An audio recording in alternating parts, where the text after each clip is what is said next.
everyone, I'm Advocate Franklin Joshua. இப்போ நம்ம டிவிகேவை சேர்ந்த திரு கருப்பையா அவர்களை தற்காலிக சபாநாயகராக அப்பாயின்மெண்ட் பண்ணியிருக்காங்க. டிவிகே கட்சி தானங்க பெரும்பான்மையாக ஜெயிச்சிருக்காங்க. அப்போ ஏன் சார் தற்காலிக சபாநாயகர் அப்படின்னா என்ன சொல்ல வரோம் அப்படின்னா, 2021 இதே மாதிரி சட்டமன்ற தேர்தல் நடந்ததுங்களா? திமுக கவர்மெண்ட் வந்தாருங்களா? ஃபஸ்ட்டு நம்ம பிச்சாண்டி அப்படின்றவர் ஒரு தற்காலிக சபாநாயகராக நியமனம் செஞ்சாங்களா? எதுக்கு பண்ணாங்க? அது பண்ணதுக்கப்புறம் என்ன பண்ணாங்க? எல்லாருமே இப்போ எம்எல்ஏ எலெக்ஷனில் நிற்கிறாங்க, ஜெயிச்சிட்டாங்க, சர்டிஃபிகேட்டை வாங்கிட்டாங்க. அந்த சர்டிஃபிகேட்டை நான் வச்சுக்கிட்டு இதோ பாருங்க நான் எம்எல்ஏ அப்படின்னு சொன்னால் அது செட் ஆகாதுங்க. அப்போ சட்டசபைக்கு முறையாக பதவி பிரமாணம், ரகசிய காப்பு பிரமாணம் செய்வாங்க. அப்படி செஞ்சதுக்கப்புறம் அவங்க எல்லாரும் எம்எல்ஏ ஆகிறாங்களா?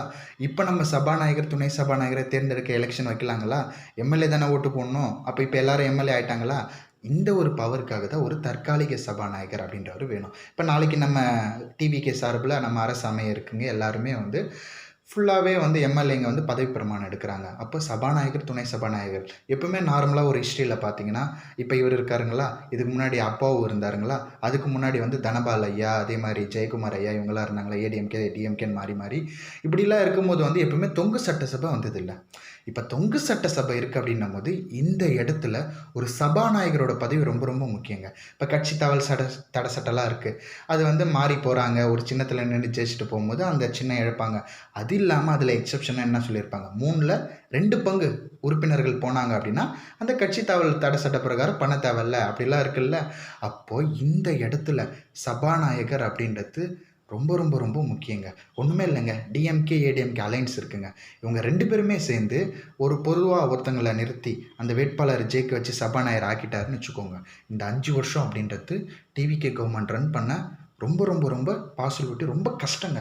ஏன் சொல்ல வரேன் அப்படின்னும் போது, இப்போ நம்ம எல்லாருக்குமே தெரியும், விசிகாவாக இருக்கட்டும், 2 கம்யூனிஸ்ட் கட்சிகளாக இருக்கட்டும், முஸ்லீம் லீக்காக இருக்கட்டும், இவங்க எல்லாருமே 2 சீட் வச்சுருந்தாலுமே வெளியே இருந்த ஆதரவு, அதாவது நாங்கள் கூட்டணி நாங்கள் ஒரு எதிர்கட்சியாக டிஎம்கே கூட தான் ஜெயித்தோம், டிஎம்கே கூட தான் இருப்போம், ஆனால் பிரசிடென்ட் ரூல் வந்துடக்கூடாதுன்றதுக்காக வெளியே உங்களுக்கு ஒரு ஆதரவு தெரிவிக்கிறோங்க அப்படின்னு தான் சொல்லியிருக்காங்களே தவிர, இப்போ சபாநாயகர் எடுத்துக்கோங்களேன், டிவிகே சார்பாக ஒருத்தரை இறக்குறாங்க.